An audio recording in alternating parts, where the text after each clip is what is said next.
Madame, mademoiselle, monsieur, bienvenue à Métro News. Voici les principaux titres qui seront développés aujourd'hui. Le Premier ministre Ariel Henry rappelle que la principale priorité du gouvernement est l'organisation des élections libres, honnêtes et démocratiques. La police nationale annonce que désormais, le port d'une pièce d'identité en cours de validité est obligatoire. Selon les autorités policières, cette décision a été prise dans le cadre de la lutte contre l'insécurité.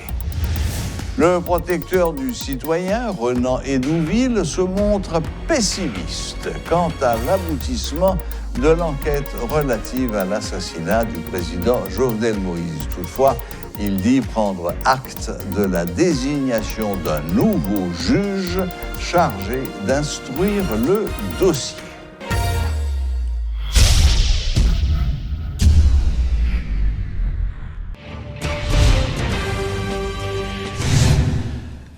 L'organisation des élections générales dans les meilleurs délais, dit le Premier ministre, reste et demeure la principale priorité du gouvernement. Toutefois, le chef du gouvernement reconnaît que le rétablissement de la sécurité est l'un des objectifs du pouvoir en place. Plus loin, le docteur Ariel Henry a parlé des décisions à prendre sur le plan socio-économique et environnemental pour redresser le pays. Il a fait cette déclaration lors de la tenue du sommet de haut niveau du cadre de coordination de l'aide externe au développement d'Haïti. Le gouvernement a établi un certain nombre de priorités nationales en rapport avec le contexte socio-politico-économique que nous vivons actuellement. Ces priorités sont bien consignées dans l'accord du 11 septembre 2021 et constituent la base de l'action gouvernementale. En premier lieu, l'organisation des élections générales demeure notre priorité centrale. Le dysfonctionnement des institutions telles le Parlement, la Cour de cassation, le CSPJ, les collectivités territoriales, a de graves incidences sur la gouvernance démocratique. Les élections devront être organisées dans les meilleurs délais afin de remettre la direction des affaires du pays à des élus librement choisis par le peuple haïtien. En second lieu, l'amélioration de la situation sécuritaire du pays demeure un passage obligé pour ces élections. Actuellement, des groupes armés entravent la libre circulation des biens et des personnes. Le gouvernement est obligé de prendre le taureau par les cornes. Il s'active à décupler ses énergies pour éradiquer ces groupes qui sèment le deuil et la désolation dans le pays. La police nationale d'Haïti est à pied d'œuvre. Néanmoins, les moyens demeurent largement insuffisants par rapport à l'ampleur des opérations à conduire. Il nous faut non seulement plus d'équipements, mais aussi de la formation adaptée au contexte de ces opérations. En troisième lieu, une réponse urgente est en train d'être apportée à la crise socio-économique assez sévère qui sévit actuellement dans le pays. Le principal aspect de cette crise est l'insécurité alimentaire. Aujourd'hui, plus de 4,4 millions de personnes en sont touchées. Il faut noter également l'ampleur de la pauvreté qui, selon les estimations, affecte plus de 60% de la population.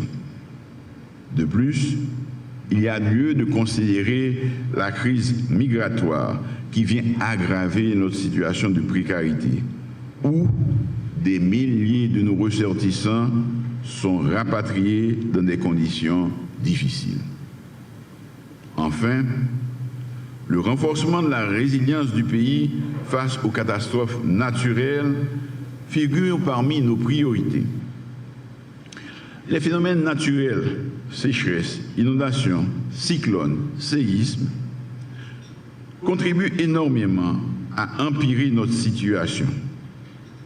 Haïti étant l'un des pays les plus vulnérables de la Caraïbe.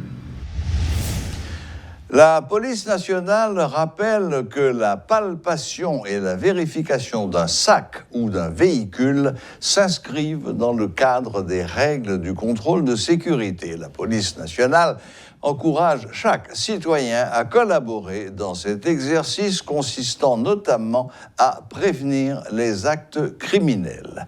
Le port d'une pièce d'identité valide est obligatoire et ce pour éviter tout malentendu avec les agents des forces de l'ordre. Le protecteur du citoyen, Renan Hélouville, annonce qu'il a pris acte de la désignation d'un 5e juge pour instruire le dossier de l'assassinat du président Jovenel Moïse, mais il se montre pessimiste en ce qui concerne les chances d'aboutir de cette affaire.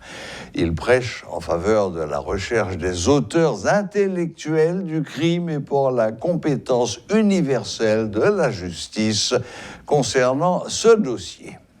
Je ne dis que l'enquête a progressé. Je dis tout simplement que nous ne faisons que prendre acte. On prend acte. Elle a dit nous, ouais, mais tel bagage qui fait. Il y a un 5e juge que vous nommez. Et c'est le juge Walter Voltaire. On attend. Donc, nous avons phase côté que nous prenons acte de ça. Nous prenons acte tout que il y a des gens qui sont actuellement à l'étranger, qui sont arrêtés dans le dossier. Nous prenons acte également que un an après, le dossier n'a pas avancé. Mais, M. Théodore, laissez pour nous dire que tout autant que le dossier s'est traîné, attention, par contre, si l'autorité ou ça, eh bien, ça est capable de mettre Haïti dans une situation un peu difficile par rapport à la question des droits de l'homme de façon générale. Parce qu'on connaît que l'organe instruction qu'a faite, d'après la loi haïtienne, c'est 3 mois et 4 mois que le juge d'instruction gagne pour le faire enquête là. Il y a des gens qui sont en prison qui parlent 1 an, qui déjà sous 10 mois. Donc, grand principe en droit de l'homme qui dit que il y aurait les garanties judiciaires. Eh bien, garantie judiciaire dans qui s'allie, son balance, M. Théodore, que lié. Dans la balance là, on joint 2 éléments. On joint dans main droite les droits des victimes, on joint dans main gauche les droits des accusés. Des droits des accusés avec la question de présomption d'innocence. Une pas deux pencher que l'autre.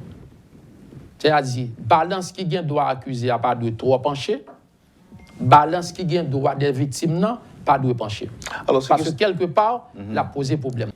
Attendons-nous chita autour de 2 théories. Il y a une théorie ça que le professeur James Boyer aimait parler de lui en fil. C'est la théorie de compétence universelle. De par Jean Criminaillea, dans l'analyse, dans le traitement dossier, il faut que tu aies appliqué la théorie de compétence universelle. Là.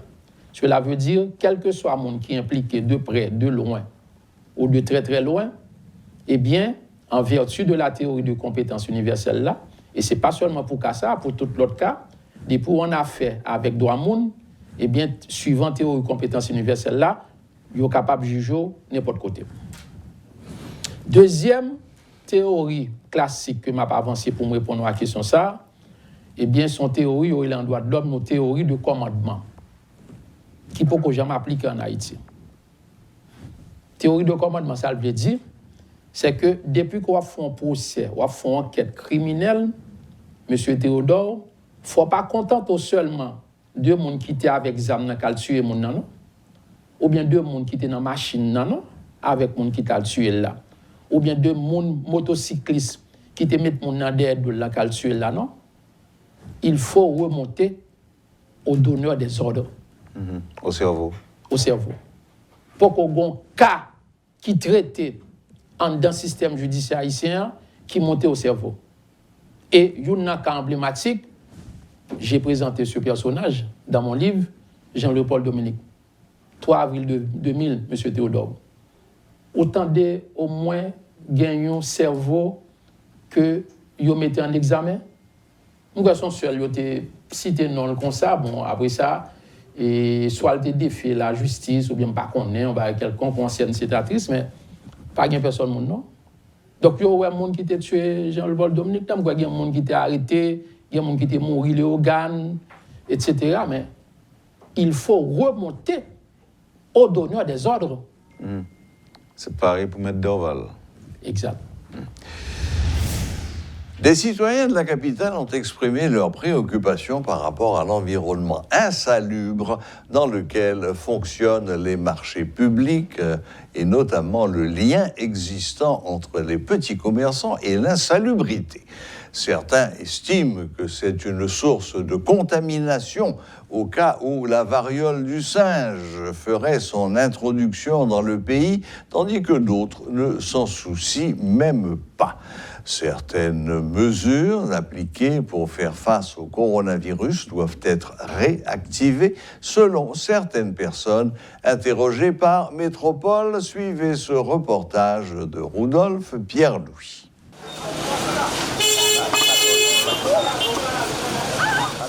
Bien que cette maladie ne soit pas encore présente sur le sol haïtien, bon nombre de citoyens sont déjà au courant de l'existence de la variole du singe. Les conditions sanitaires qui règnent dans les marchés publics demeurent un souci majeur. La proximité entre les déchets et les petits commerçants dans ces espaces de vente, l'air libre, est une autre source de préoccupation. La médecine traditionnelle donne de bons résultats, mais elle s'est montrée insuffisante lors de l'épidémie récente de Galles.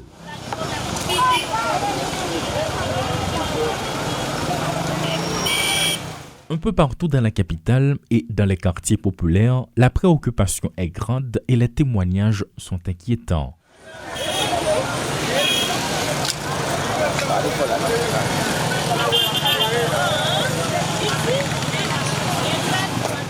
De notre côté, l'accent est mis sur le comportement des citoyens. On se souvient que le coronavirus n'était pas pris au sérieux. Qu'en sera-t-il de la variole du singe ? Jusqu'à présent, la variole du singe n'est pas présente sur le territoire national, du moins pas encore, selon les indications du directeur général du ministère de la Santé publique, Laurent Adrien. Toutefois, il n'écarte pas la possibilité, sachant que les résultats d'un test laboratoire sont attendus dans les prochains jours. Notons qu'un jeune garçon de 19 ans présente presque les mêmes symptômes, mais jusqu'ici, rien ne dit qu'il s'agit de la variole ou pas. Paul Léel et Rodolphe Pierre-Louis pour Télémétropole.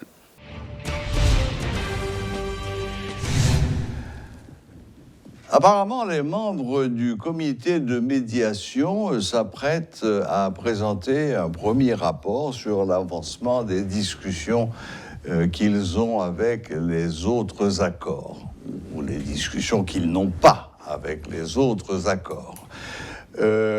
Pour faire un peu le point sur ce dossier, nous avons avec nous ce soir, sur le plateau de Métro News, M. Franz Exantus, porte-parole de l'accord unitaire d'Haïti, l'accord unitaire, qui sont en discussion avec les membres du comité. Il y a eu un échange qualifié de fructueux par l'accord unitaire. Je crois que c'était au mois d'avril dernier. Donc, nous allons faire le point sur cette question et d'abord commencer par cette rencontre donc du mois d'avril avec le comité et voir ce qui a été dit et quelles sont les avancées qu'il y a dans ce dossier. Bonsoir Franz Exantus et bienvenue à Métro News. Merci Serge, bonsoir à tous les auditeurs de Radio Télé Métropole et au staff de la station et également les auditeurs, auditrices, téléspectatrices de Métro News. C'est un plaisir d'être avec vous ce soir. Merci Monsieur Exantus. Bon alors, cette rencontre avec le comité en avril, pourquoi est-ce que vous l'avez qualifiée d'échange fructueux ? Bon, on l'a entendu dans la presse et c'est pas mal dit, parce que nous, au niveau de l'accord unitaire d'Haïti, on est pour des discussions entre Haïtiens, entre tous les secteurs pour aboutir à une sortie de crise, une issue consensuelle. Donc, automatiquement, qu'il y a un groupe de la société civile ou un groupe politique qui veut initier des pourparlers avec des acteurs, nous, de l'accord unitaire d'Haïti, on répond présent. Parce qu'on a été le premier à dire qu'il nous faut ce consensus entre nous pour aborder la période intérimaire. Malheureusement, il y a des acteurs qui ne l'avaient pas compris ainsi, qui ont pensé qu'ils pouvaient avancer tout seuls, qu'ils pouvaient ou qu'ils détenaient à eux seuls le monopole de sortie de crise. Jusqu'ici, la situation que l'on vit montre qu'ils ont fait fausse route.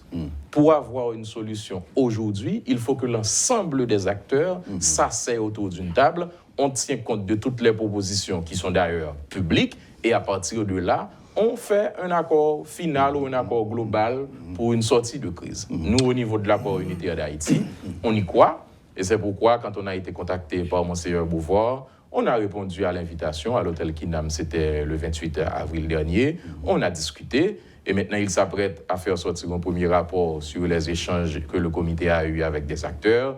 Et les acteurs vont être consultés pour voir si ce qui est consigné dans le rapport reflète ce qui a été dit. Et puis, on avance. Nous, on est pour des discussions interhaïtiennes parce qu'aujourd'hui, personne n'a la légitimité pour dire que c'est ce groupe qui doit sortir Haïti de la crise. Personne n'a malheureusement pas cette légitimité à l'heure actuelle.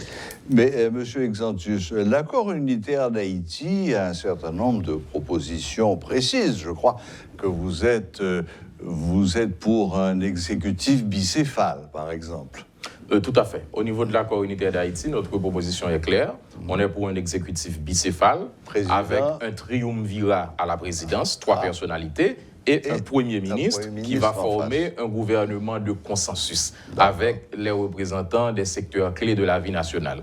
Et ceci avec une feuille de route claire, aborder la question sécuritaire, la question de la réforme constitutionnelle, la question de faire marcher l'appareil judiciaire, l'apaisement social pour aboutir à l'organisation des élections et remettre le pouvoir à des autorités élues, légitimes, et qui elles-mêmes vont aborder les problèmes structurels, les problèmes de fond. Donc, nous, au niveau de l'accord unitaire d'Haïti, c'est notre proposition. Et on dit cela peut se faire en 12 mois, cela peut se faire en 18 mois. Si on s'entend d'abord, on met cette équipe en place et on respecte la feuille de route. Donc, au niveau de l'accord unitaire d'Haïti, c'est ce qu'on propose. Et on est très flexible. On dit autour de la table, avec les autres acteurs, comme PEN, comme Montana, comme 11 septembre, on va s'entendre pour voir qu'est-ce qu'on peut retenir de la proposition de l'accord unitaire d'Haïti, qu'est-ce qu'on peut retenir de l'accord de Montana, qu'est-ce qu'on peut retenir de 11 septembre, et à partir de là, on va avoir une issue consensuelle. Mais malheureusement, il y a encore des acteurs qui ne l'entendent pas de cette oreille, et c'est malheureux. Bon, Monsieur Exantius, vous croyez réellement, sincèrement, qu'avec le climat d'insécurité qui est le nôtre aujourd'hui, on peut organiser des élections dans ce pays à plus ou moins court terme? Bon, il faut du travail. C'est pourquoi nous, au niveau de l'accord unitaire d'Haïti, Serge, on met l'accent sur le problème de la gouvernance. C'est le problème de la gouvernance qui explique en majeure partie tous les grands maux dont souffre le pays. Par exemple, l'insécurité. Tout à fait. Donc, il faut poser le problème au niveau de la gouvernance. On a des autorités qui ont une certaine acceptation, je ne dirais même pas légitimité, parce qu'on a la légitimité à partir des élections ou à partir d'un élu. On n'est pas du tout à ce stade. Il nous faut ce consensus dont on parle et ensuite aborder le problème de l'insécurité avec tous les experts nationaux qu'on a, des conseils au niveau international également, pour arriver à apporter des solutions et à partir de là, on peut envisager d'organiser les prochaines élections. Mais dans l'état actuel des choses, on ne peut pas parler d'organisation d'élections car le climat ne s'y prête pas. D'autant plus que depuis quelque temps, le climat insécuritaire ne fait que s'aggraver. Le nombre de kidnappings est en train de progresser de manière presque exponentielle. Ah, tout à fait. Malheureusement, on a un gouvernement ayant à sa tête le PM Ariel Henry qui est en train d'échouer sur toute la ligne. Bientôt 11 mois au pouvoir. Le problème s'est aggravé. Aujourd'hui, il y a beaucoup plus de zones de non-droit qu'il y avait il y a de cela 1 an. Donc, il n'y a pas de solution proposée, il n'y a pas de décision arrêtée dans ce domaine. Donc c'est pourquoi on dit, l'heure est au consensus au niveau de la UH. Il faut s'asseoir ensemble et trouver ce consensus, cette solution pour aborder véritablement la période intérimaire au profit de la population qui ne demande que ça. Oui, parce qu'il y a quelque temps encore, il n'y avait que la sortie sud autour de Martissan qui posait problème, mais là maintenant, il est question de bloquer aussi la sortie nord. Donc on va se retrouver dans une espèce de cuvette au fond de la baie de Port-au-Prince, cernée de tous les côtés. Bon, tout à fait. Je ne sais pas par où on va pouvoir s'enfuir, peut-être en passant par Kinscoff, Furcy, et puis redescendre sur Jacmel. Et là encore, c'est pas évident. Et c'est pas évident. C'est pas évident. Malheureusement, il y a des secteurs qui bénéficient de cette situation et il y a des secteurs de la nation qui en souffrent. La population, c'est la principale victime de cette situation d'insécurité. Parlant du Premier ministre Ariel Henry, il est question qu'il assiste au sommet des Amériques à Los Angeles du 6 au 10 juin prochain. Qu'est-ce que vous pensez de cette initiative?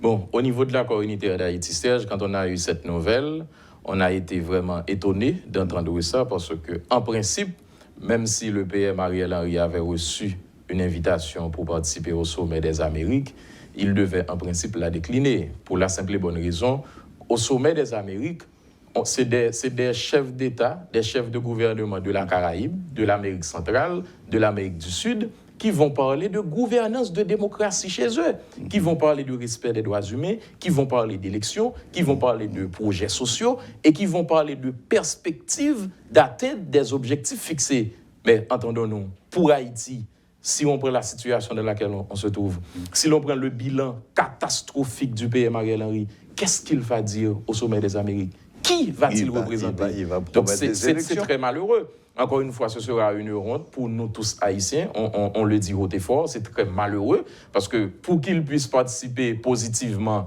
à ce sommet, écoutez, il faudrait qu'il y ait un gouvernement d'union nationale, il faudrait qu'il y ait la circulation en Martissan, du côté de Croix-des-Bouquets. Un certain nombre de progrès. Justement, il faut qu'il y ait un CEP en place. À ce moment-là, il aurait des éléments de langage pour dire voilà comment a été la situation il y a de cela 1 an. Maintenant, voilà où l'on en est. Et dans 6 mois, dans 9 mois ou dans 3 mois, on aura les élections. On va passer le pouvoir à des autorités légitimes. Mais écoutez, avec ce bilan catastrophique du PM Ariel Henry, on imagine que la communauté internationale le sait, il va dire des choses au sommet, mais il va mentir. Lui, il sait ce qu'il va dire, ce ne sera pas vrai. Parce qu'il y a quand même le discours, il y a la présence, mais sur le terrain, il y a la réalité. Il n'y a pas de bilan, il n'y a pas de point positif et il n'y a pas de disposition arrêtée pour dire dans 3 mois, dans 2 mois ou dans 2 semaines, la situation va s'améliorer. Donc ce sera encore une fois une honte pour le pays parce que quand même, le PM Ariel Henry n'a pas de bilan et on peut même se demander, il va représenter qui à ce sommet? Dernier point, Monsieur Xanthus, est-ce qu'il est prévu dans votre agenda de rencontrer de nouveau les membres du comité de médiation après la publication de leur premier rapport? Alors, merci Serge, comme je l'ai dit tantôt, l'accord unitaire d'Haïti est ouvert au dialogue. Nous, on n'est pas pour l'exclusion. On n'est pas pour un petit groupe qui prétend avoir la solution. On se dit, tous les groupes en présence ont des propositions de sortie de crise. Maintenant, il nous faut s'asseoir ensemble pour nous entendre sur une sortie de crise, sur une solution consensuelle. À ce moment-là, on aura un gouvernement de consensus, comme on le propose, un gouvernement largement consensuel, avec une feuille de route claire, et à ce moment, on va aborder la période intérimaire, on va renforcer l'appareil judiciaire, parce que, écoutez, environ 1 an après l'assassinat du président Jovenel Moïse, l'enquête n'avance pas. Non. Et on a l'impression que c'est la seule réalisation du gouvernement en place, c'est de faire en sorte que l'enquête ne marche pas. Personne de plus n'a été arrêté. Personne n'est recherché, donc aucun juge sur le dossier. Il y a des problèmes partout. Il y a des juges, il y en a même eu 5.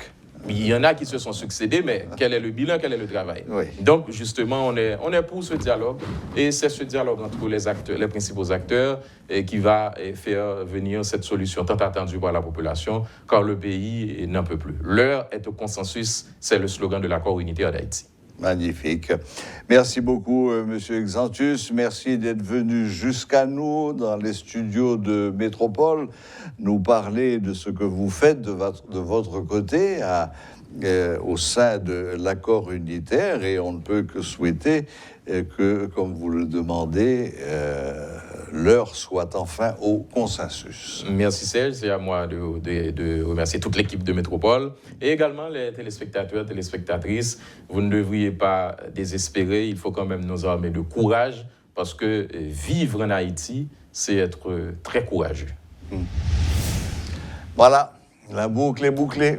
Merci de nous rester fidèles et à la prochaine, même heure, même chaîne.